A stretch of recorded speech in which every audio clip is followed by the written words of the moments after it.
Gue Kinanti Larasati, panggil aja Kinan, dan terima kasih buat kalian yang sudah mau ngeklik video ini. Dan di video kali ini mau nge-reaction sekaligus yang ngebahas serba-serbi tentang KDM Bapak Deddy Mulyadi, Gubernur Jawa Barat ya guys. Karena nih ya program dia nih memang yang benar-benar terlihat sama masyarakat kerja nyatanya, cuma gitu ya, kalau kita lihat juga respon dari masyarakat juga beragam ini, apalagi terkait penertiban bangunan liar yang ada di bantaran sungai gitu ya, entah mungkin rumah atau tempat usaha, itu benar-benar disikat habis sama Kang Deddy ini. Sampai akhirnya ada beberapa orang yang menyuarakan itu gitu ya, sampai bilang katanya saya doakan KDM ini 1 periode gitu ya, sampai orang-orang tidak terima dengan adanya penggusuran itu gitu ya. Itu tempat saya usaha, tempat saya mencari rezeki untuk keluarga saya gitu ya, sekarang udah hilang ya. Itulah komentar beragam dari orang-orang tersebut yang menyuarakan lah pendapatnya ya. So mungkin untuk video selengkapnya kita langsung aja menuju ke video yang pertama. Oke, kali gabus kini mulus. Kita hari ini lagi santai, kebetulan malam hari ini saya ada kegiatan di Kerawang, di Kelari. Saya lihat nih, ini gerbang tol menuju arah Kali Gabus ini sudah mulai bersih ya sekarang. Setelah saya bertemu dengan Pak Bupatinya waktu itu, saya minta Pak Bupati untuk konsen pada kebersihan di Bekasi. Hari ini sudah mulai bersih. Nanti saya akan minta seluruh tembok-temboknya dicat. Nanti ke depan baliho-baliho seperti ini harus mulai diangkat. Oke, ada baliho-baliho juga guys. Ini dulu yang dibongkarin bangunan tinggi banget tuh. Nanti jalannya lebar, jadi tidak akan ada lagi kemacetan di sini. Dan setelah itu yang sebelahnya nanti harus dikeruk, diperlebar, sungainya tidak terlalu sempit seperti ini. Jembatannya dibikin lebih melengkung kayak Bogor Pakuan, ditata seperti itu. Jangan ada yang seperti ini kalau kemarin tidak ada aturan. Kalau sudah seperti ini semua orang menikmati. Wih, jadi bersih ya guys. Oke. KDM akan bongkar lagi bangunan liar Kali Gabus Bekasi. Ini kan pasti bangunan-bangunan, karena bentengnya di sana, ini di sini nih kayak. Oke. Nah, ini liar. Ini harus satu kali lagi. Wow, udah beton-beton. Ini bangunan yang permanen ya guys. Itu harus dibongkar lagi.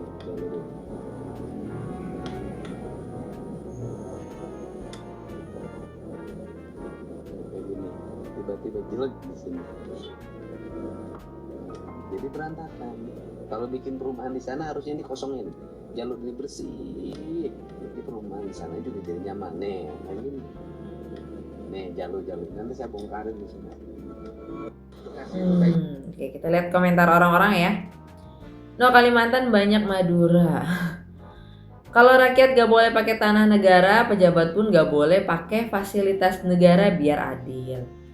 Kalau pejabat menggunakan fasilitas negara karena sudah diatur oleh UUD, kalau tanah negara nggak boleh karena ada aturannya. Masa kali dibikin bangunan itu nggak boleh? Akun buzzer pembela bapak. Lah dia benar, lu maunya hidup sesuka hati ya kan guys. Setuju aja, tapi seenggaknya pilih mana yang ngalangin macet atau bikin banjir. Kalau semuanya kasihan orang cari rezeki ya. Kalau penataan ya menurut gue nggak ada ini ya, harusnya nggak pilih kasih gitu ya. Ya udah, memang jalurnya bukan tempatnya ya, harusnya ditertibkan aja sih guys. Ya. Menurutmu kalau cara cari rezekinya nyalahin aturan bener nggak? Yes. Orang ngebangun yang kokoh-kokoh amat ya, padahal bukan tanah sendiri. Iya. Assalamualaikum, Waalaikumsalam Bapak. Warga Jabar sehat selalu dan seluruh warganet dimanapun berada. Saya mengucapkan selamat pagi. Semoga pagi hari ini pagi yang membawa kebahagiaan. Pasti ada yang sudah olahraga, pasti yang Baru bangun, Pak. mau olahraga, dan pasti ada yang tidak olahraga. Waduh. Semua yang penting kita dinikmati, dan pasti ada yang persiapan melaksanakan ibadah pergi ke gereja. Dan pagi hari ini saya ingin menyampaikan ya bahwa kalau hari ini orang banyak beranggapan bahwa ini Kang Deddy bikin berisik saja setiap hari. Sebenarnya keberisikan itu akibat lama birokrasi kita tidur. Kenapa birokrasi kita lama tidur? Coba lihat deh. Orang bangun bangunan di bantaran sungai dibiarkan. Bahkan pembiarannya juga sampai pada tingkat ada oknum yang mengkoordinatori bangunan-bangunan di bantaran sungai itu dan mendapat duit sewa, baik setoran bulanan maupun sewa pada saat pembangunan awal. Seluruh hamparan sawah tertutup oleh bangunan. Sama bantaran sungai, dibiarkan juga. Bahkan ada yang mengkoordinatori, ada setorannya. Seluruh hamparan perkebunan teh yang indah juga sama, tertutup oleh bangunan, para pedagang, dan dibiarkan. Bahkan ada yang mengkoordinatori. Para koordinator inilah yang marah. Karena apa? Karena setorannya hilang. Dan mereka membangun narasi di berbagai tempat. Plus narasi itu ditangkap oleh para politisi yang menggerakkan sebagian organ-organ politiknya untuk bersuara. Seluruhnya apa? Seluruhnya adalah politik bagi mereka yang memiliki afiliasi politik dan bagi mereka yang memiliki afiliasi pendapatan yang terkoordinasi biasanya lewat oknum ormas atau oknum LSM. Mereka kehilangan setoran pendapatan. Kalau tidak dimulai hari ini dibenahi, mau sampai kapan kesemrawutan ini terus berlangsung? Mau sampai kapan terjadi pembiaran tanah Jawa Barat yang indah ini berubah menjadi tumpukan kehidupan yang kumuh, yang satu sama lain menjadi predator, saling menghisap, saling memakan, yang pada akhirnya terjadilah kehancuran secara bersama. Hancur gunungnya, rusak sungainya, hancur jaringan sawahnya, hancur pemandangan alamnya. Lahirlah manusia yang depresi. Karena depresi maka dia harus piknik, tidak punya duit, pinjam. Kalau seluruh alam kita di lingkungan kita ditata dengan baik, setiap desa kepala desanya menata, camat menggerakkan seluruh stakeholdernya untuk menata lingkungan kecamatannya, para bupati wali kota menata, konsisten. Kita ini nggak usah piknik jauh-jauh, cukup jalan di halaman rumah kita, di areal pematang sawah kita, di areal perumahan yang kita tinggali, semuanya akan menjadi tempat wisata yang indah. Dan ini cara bagaimana hidup ini agar masyarakat kita bahagia. Kebahagiaan akan lahir dalam alam yang terawat. Kebahagiaan akan lahir dalam hidup yang harmoni. Kebahagiaan akan lahir dalam hati yang tidak ada rasa iri dan rasa benci. Walaupun iri dan benci pasti ada, tetapi kita minimal menguranginya. Salam untuk semuanya. Pagi hari ini kita berolahraga. Salam sehat, salam keringat. Oke guys, itu dia tadi penyampaian dari Kang Deddy. Ya ini gue juga nge-recordnya di hari Minggu ya guys. Jadi ini kalau kita lihat ini 2 jam yang lalu dari akun TikToknya Kang Deddy Mulyadi. Kita lihat ya. Komentar orang-orang juga. Proses hukum Pak, orang yang sudah menghina lewat batas. Pak beliin iPhone. Bisa aja ya. Waalaikumsalam Bapakku yang baik hati. Pak Perwakis Wagub Nangkosen. Aduh guys, mohon maaf nih aku tidak mengerti bahasa Sunda guys. Kita skip, kita ganti komen. Coba kita lihat. Waalaikumsalam. Sampurasun Bapak, hanya masukkan saja. Saya mohon kepada para petugas keamanan ketika ada wisatawan yang masuk ke lembur Pakuan mohon diperiksa dulu barang bawaan termasuk tas setelah ada beberapa kejadian demi keamanan Bapak Aing beserta keluarga besar.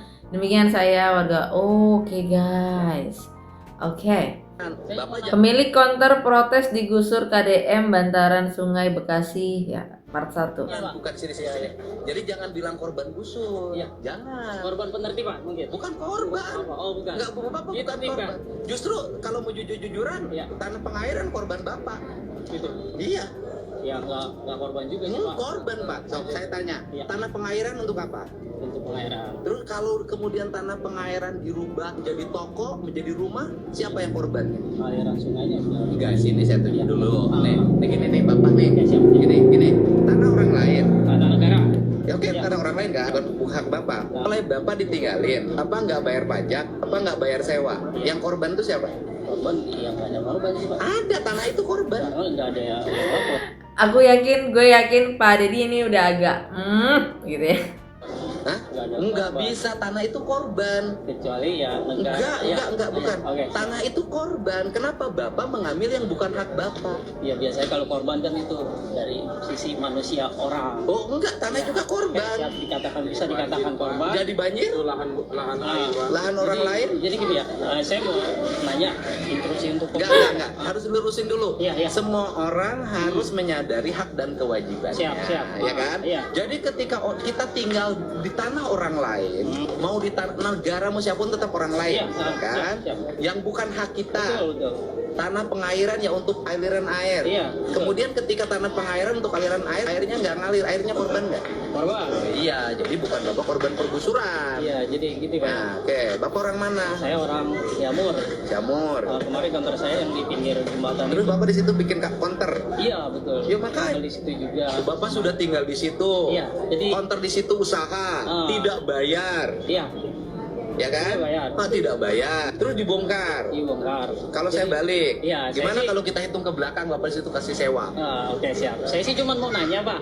Iya enggak. Ini saya mau nanya. Ya, kita benerin. Iya, saya Setiap mau nanya. rumah. Ini instruksi dari siapa ya? Saya yang Mungkin instruksikan. dari Bapak. Mm-mm. Nah, saya kan pengen tanya doang nih ya. Mm-mm. Urgensinya gitu Pak. Urgensi kalau apa? untuk kemarin kan sebelah kiri itu ya, banjir itu emang banjir. Jadi Oke. emang harus dinormalisasi Oke. itu wajar. Uh-uh. Nah, untuk yang ini kan sawah juga udah jadi perumahan semua. Oke. Mm-mm. Kemarin yang banjir besar seperti itu Pak, Heeh. itu air tuh nggak ada setetes pun di sini, kagak ada Oke. lempahan ke sini. Berarti kan emang aliran itu sudah mati. Oke. Iya. Kenapa mati? Ya karena emang dari hulunya nggak ada aliran lagi. Karena emang sawah di sini udah jadi perumahan semua. Oke, terus? Gitu. Nah, jadi saya pengen tanya urgensinya apa gitu. Urgensinya Iya. penertiban setiap orang tidak boleh tinggal di bantaran sungai yang itu tanah negara. Tanah negara. Iya. Ya kan kalau ini Pak, tanah negara kan juga bisa dimanfaatkan Kata siapa? Ya, kata undang-undang. Tanah negara yang mana yang boleh dimanfaatkan? Jangan bilang korban musuh, Pak. Iya. Jangan. Bapak Aduh, pasti agak ya kita lihat baca komentar aja ya guys. Mudah-mudahan ada relokasi yang lebih baik atau dikasih izin asal mau bayar pajak. Karena di Catelo, Astro, Darts itu semua tanah negara tapi mereka boleh karena beruang dan membayar pajak. Tiba-tiba jadi pinter undang-undang yang kalau ditanya lebih detail bakal ngeles ke yang lain. Wah kakak. Ciri-ciri simpatisan Aduh guys. saya juga salah jadi gubernur belum bisa mensejahterakan warga. Ya kan? Iya. Kalau Bapak kaya-kaya mungkin nggak akan bangun di bantaran Sepasrah. Ya. Sampai Kang Deddy minta maaf guys. Emang kita salah bangun di tanah negara di pengairan. Cuman yang saya prihati ya itu kita nggak dikasih waktu buat prepare bongkar-bongkar material yang bisa dimanfaatin. Ya udah kayak gitu akhirnya. Kalaupun Ya. kita ngebangun lagi, Iya, semua. Bentar. Iya. Kita menginstruksikan Pol PP untuk penertiban ini dilandasi dengan etika yang humanis Pak. Jadi tidak ada Pak tiba-tiba gusur. Kalau pertama yang memulai dengan Wagub betul. Iya. Kan memang di situ ranah dan teritorinya sangat ini Pak. Kalau nggak gitu, Kasar Pak kalau nggak gitu pasti itu harus enggak cepat. Pak. Nah. Terus yang berikutnya ya kita tetap humanis Pak. Saya dari Rapim juga menyatakan bahwa kita harus utamakan etika dasar kita kepada masyarakat sosialis. Tidak ada yang tiba-tiba begitu. Bapak mah pengen ini mana Enggak. kasih Bapak biar Saya mau nanya, saya mau nanya. Ya udah kita salah, Saya sih- maafin ya. Iya Pak, maksud saya Pak, kalau ada penggusuran lagi ya itu Pak, kita dikasih surat peringatan, tulis aja tanggalnya 2 hari Wah, Pak. harus dikosongin. Birokrasi kan bakal salah Pak bikin rumahnya banyak dari Agak, yang mau digusur nih? Siapa yang digusur kalau Iya, Bang maksudnya Diamang? gitu. Tadi kan Bapak nyaranin kita ngumpulin. Sekarang kita udah ngumpulin dari material itu kan kita bikin ngumpulin tuh Pak. Walaupun kita Nanti nggak kalau dikumpulin bayar. sama Amang taruh di mana? Dibangun di mana? Apa ya? Dibangun di mana? Ya kita rencananya? paling bangun di tanah orang tua. Cuman kan yang harus Kenapa nggak dari dulu Mamang di tanah orang tua? ya sekarang kan karena kemarin belum ada yang gusur. Tunggu digusur dulu. Iya, sekarang ya kita manfaatin aja yang ada Pak. Ya kalau yang nggak digusur ya udah biarin aja. Kan juga kita bangun juga kan biar lingkungan juga rame Pak. Kalau sekarang kan kiri kanan sepi, takutnya ada begal. Ya, jadi Kalau gini. kemarin Alasan klise banget guys, ya ampun. rame gitu. Kalau menurut saya sih selama ini di sini nggak ada yang peduli terhadap lingkungan dan tidak mencintai lingkungan. Punten ya. Di sini saya lihat orang hanya ingin eksploitasi, mengambil keuntungan. Tiap orang pikirannya ngambil keuntungan. Ada sungai pengen ngambil keuntungan, bantaran sungai pengen ngambil keuntungan, jalan pengen ngambil keuntungan. Akibatnya apa? Sampah bertumpuk tidak ada yang ngakal, rumput tinggi tidak ada yang babat, tapi sama tanahnya pengen. Sampah. Ya kan? Artinya bahwa tanah ini sedih sebenarnya. Mohon maaf ya, tanah itu sedih. Kenapa? Orang yang tanah ini seperti kita jadi memperlakukan tanah yang kita pijet ini sama dengan kita memperlakukan PS. Yang penting menghisap, menggunakan tanpa peduli dia penyakitnya apa. Iya. Nah ini Intinya pokoknya saya salah.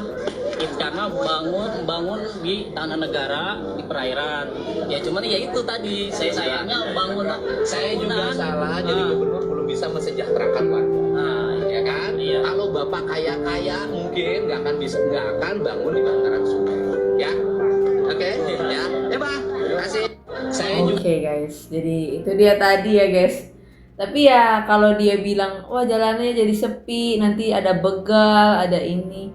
Ya kadang ya mikirnya kalaupun ada warung di situ, ya bisa jadi ya begalnya standby di situ guys, karena ada tempatnya, ada fasilitasnya ya. Jadi gue kadang suka ngeliat komentar orang-orang kayak gitu, sepi ada begal. Ya kalau ada tempat posnya untuk si para oknum ataupun orang yang pengen begal ini ya bisa juga. Tapi kalau sepi yang benar-benar literally sepi, kita kalau ngelawan kayak gitu ya kecepatan tinggi aja ya guys. Dan kalaupun apa ya alasan-alasan lain itu yang kayak cuma dibenar-benarkan, mencari alasan itu kayak aduh. Pak Irwansyah, 51 dari kampung. Gabus ini lagi gondok berat sama Pak Gubernur Deddy Mulyadi. Gimana enggak? Tempat usahanya di pinggir irigasi, yang katanya jadi markas bisnisnya. Malah digusur Satpol Pipa atas perintah Pak Gubernur sendiri ketika pilihan hati menusuk dari belakang. Bayangkan, Pak Irwansyah ini ibarat fans garis keras Pak Deddy Mulyadi. Dia ngaku, mayoritas pemilik bangunan liar yang digusur di Kampung Gabus itu pemilih setia Pak Gubernur. Nggak disangka-sangka. Begitu idolanya jadi gubernur, bukannya diberi karpet merah malah disuruh angkat kaki. Rasanya kayak diselingkuhi gebetan pas lagi sayang-sayangnya. Saya kira Pak Deddy itu bakal ngajak ngopi-ngopi atau setidaknya kasih tahu kalau mau ada proyek gede di sini. Gerutu Pak Irwansyah dalam hati mungkin. Tapi kenyataannya, Pak Deddy cuma numpang lewat doang ke Kampung Gabus. Terus tahu-tahu surat pembongkaran nongol kayak iklan pop-up di browser antara harapan dan realita penggusuran. Alhasil, Pak Irwansyah yang tadinya ngebet banget Pak Deddy mimpin Jawa Barat, sekarang malah berharap beliau cukup 1 periode aja. Duh, sakitnya tuh di sini, Pak. Dari yang tadinya bangga punya gubernur idaman, sekarang jadi bingung mau jualan di mana. Mungkin dia lagi mikir, apa gue buka warung di bulan aja ya? Biar nggak ada Satpol PP, operasi bersih-bersih ala Deddy Mulyadi. Usut punya usut, ternyata ada 50 bangunan liar di sepanjang Jalan Kum Isah. Itu yang jadi korban pembongkaran pada Rabu kemarin. Acaranya pun enggak main-main. Diawali pembacaan berita acara sama Satpol PP. Jati ini bukan gosip, tapi sudah sah secara hukum rimba penggusuran. Katanya sih, tanah itu punya BUMN namanya Perum Jasa Tirta. Dan mau dipakai buat pembangunan sama Dinas Sumber Daya Air SDE Jawa Barat. Kepala Bidang Trantip Satpol PP Kabupaten Bekasi, Bapak Ganda Sasmita, mengklarifikasi bahwa semua ini atas perintah langsung dari Pak Deddy Mulyadi via Bapak Bupati Bekasi Edi Kuswara Kunang. Jadi, benar-benar nggak salah alamat kekecewaan Pak Irwansyah. Sungguh drama kehidupan Pak Irwansyah ini bisa jadi sinetron terpaksa gusur. Ku tak sanggup berdagang lagi. Kira-kira Pak Irwansyah bakal jadi pedagang kaki lima online enggak ya setelah ini? Waduh, Oke, jadi itu ya guys. Nah, Bapak ini tuh bilang katanya ya udahlah KDM ini cukup 1 periode aja. Ya nggak apa-apa 1 periode, tapi habis itu dia langsung jadi presi gitu Pokoknya guys. nggak apa-apa, saya doain 1 kali jadi gubernur nggak apa-apa. Karena kita sama bapak jadi bapak. Kita Jadi ikhlas wakil, aja. wakil gubernur guys, saya dukung. Wakil dulu yang kalah. Dewan saya dukung. Iya tapi kan Langsung disamperin guys sama Bapak Aing. kalau saya jadi gubernur ngambil keputusan harus mikir ini orang dukung apa kagak sebelah sana. Gimana saya ngambil keputusannya? Yang jelas kan kalau banjir Iya, berantakan Tuh. nyalahin gubernur. kagak lah. Gimana kagak? Wah, tapi kan sekarang baru pertama gubernur nyentuh daerah sini. Saya bingung pak, yang belah sono belum dibongkar, udah kasih surat peringatan. Saya baru kemarin langsung bongkar. Oh saya mah cepat pak, untung ngasih peringatan, biasanya kagalan. Patinya pernah ziarah sini nggak? pernah. Ini kan? Tinggal lewat sini pak lah. Ya udah, kagak lihat aja. Ini makam. Iya, makam keluarga saya itu, keluarga besar saya. Ini makamnya. Iya, itu makamnya pak. Wah. Tapi orang ziarah banyak sih tuh. Banyak, suka juga orang-orang Tapi ininya bangunannya bagus, ratanya bagus bagus gitu. dianin sama saudara-saudara itu. Saudara saya yang Oh, bangun. Pemdanya belum bangunin? Belum. Pemda baru bangun pemakaian doang nih pak. Itu mah bangunan dari Nanti saya sempurnakan bangunannya. Insya Allah mundur, amin pak. Hah? Amin. Ya. Iya. Saya bantu sekarang 20 juta untuk pengecatan segala macam ya. Iya, iya pak. Mau diterima Amin. nggak? Terima pak. Apa, saya doain. Yang dapat duit langsung terima Pak. Oke, kemarin ini banget ya guys. Kita lihat komentar orang. 20 juta nggak tuh, langsung aja mau. Oke lah, itu KDM langsung samperin. Bener Bapak Aing tuh ya, kayak ada orang-orang yang berkomentar tentang dia tuh langsung datengin gitu ya, kayak apa maunya. Terus kayak mungkin dia pengen meluruskan, pengen berdiskusi. Setelah mungkin berdiskusi, berdialog, kalau nggak ketemu titik temu, yang penting mungkin di dalam hatinya tuh kayak oh ya udah sudah clear dengan orang ini gitu ya guys. So, gimana juga menurut pendapat kalian? Coba komen di kolom komentar di bawah. Dan kalau ada salah-salah kata dalam video ini, gue minta maaf. Mungkin itu aja, dan sampai ketemu lagi di video berikutnya. Bye bye.